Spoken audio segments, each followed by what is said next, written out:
Големиот број на автомобили, недостатокот на паркинзи, намалените зелени површини, нечистотијата и бучавата се само дел од проблемите во градот Велес кои треба да ги реши идната локална власт, велат жителите на градот. Тие се жалат дека проблеми во Велес има многу, но според нив идниот градоначалник прво треба да работи во интерес на сите граѓани, а потоа да го разубави центарот на градот, каде освен кафулиња ќе има повеќе хотели и ресторани. Кај нас основен проблем е букат. Премногу бука има за време на викенд, петок, сабота навечер до недела. Неколку пати ургиравме, меѓутоа пак продолжуваат. Голема гужва е. Па нечистотијата малце е слаба. Паркинзи нема. Зеленило што имало улиц Велес повеќе се сечи него што се сади.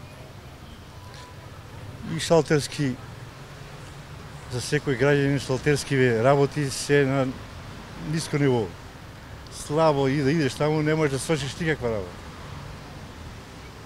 Што очекувате од градоначалников прво следен, да речеме, у предстојниот период? Што треба да реши прво според вас? Што треба јас да очекувам? Треба сите да очекуваме да работи за народот, за граѓаните. Не секој, гледам, сега си го полни секој джепот само. Иди, таму секој пари бара. Се обеќаше од претходната власт пазарот дека ќе се направи. Улиците се катастрофа, нема премин обележано.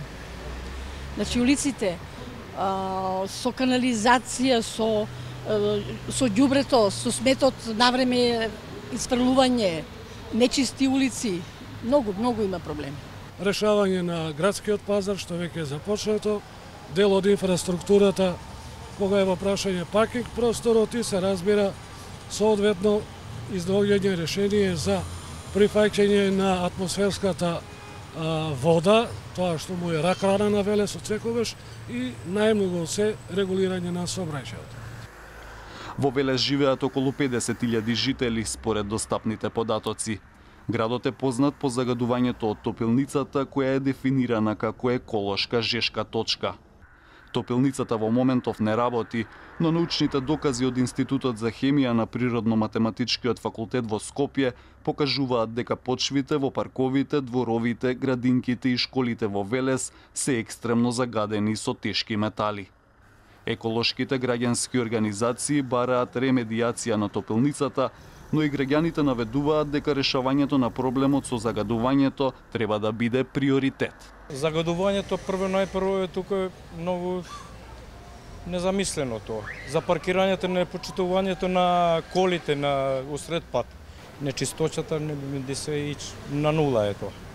Прво треба да се сменат азбестните цевки, да нема проблеми со водоснабдувањето и во околните села и во градот. Актуелен градоначалник на општина Велес е Славчо Чадиев од ВМРО-ДПМН, кој е кандидат и на овие локални избори. Против кандидат на Чадиев на локалните избори ќе му биде Аце Коцевски од СДСМ. Граѓаните велат дека ќе гласаат за личност, но имаше и такви кои рекоа дека за нив е клучно од која партија доаѓа кандидатот. Треба да се гледа личноста.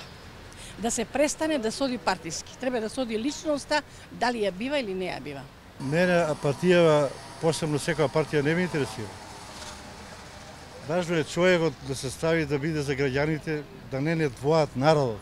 Партијата, сигурно партијата. А може и да не се појавам, бидејќи двете партии ми се сомнителни. Конечно треба да започнеме да ги гледаме вистинските вредности и да ги цениме сите оние стандарди и вредности на личностите како индивидуи. Јас секако на избори не мислам да гласам, така да ќе видим. Во истражувањето Општини под лупа на порталот Призма се вели дека актуелната локална власт на Велес ги исполнила предизборните ветувања во однос на приоритетите, освен клучното ветување за изградба на затворен пазар и трговски центар.